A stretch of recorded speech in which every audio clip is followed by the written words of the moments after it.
I want it to be as close to nature as possible. I love the waves. If you can see water and watch it move, it's like watching a fire flicker.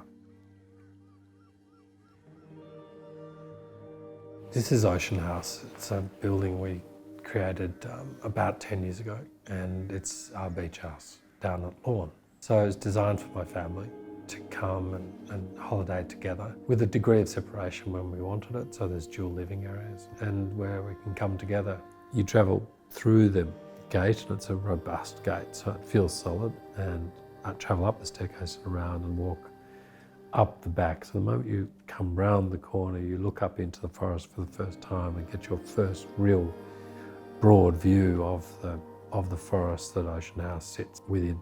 Then you arrive and you turn around and you face the ocean. So that journey from beginning to end introduces you to all the key elements of the property. From a design point of view, we wanted to live in an environment that was close to wilderness as possible. The forest that sits behind Ocean House, and then the view of Louttit Bay. So the colours you find in the forest are the same colours we've used inside and out of Ocean House. And so your eye travels down through the forest and into the building and then out again to the sea, uninterrupted. What that creates is our environment is one with the environment beyond us.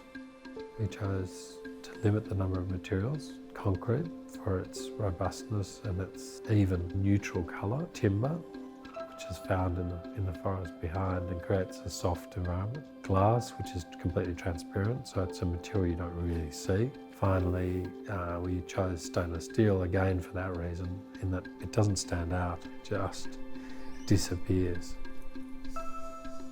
Here we wanted to create an environment that was really casual and calm, which contrasts with the wild of the ocean and the wild of the forest behind.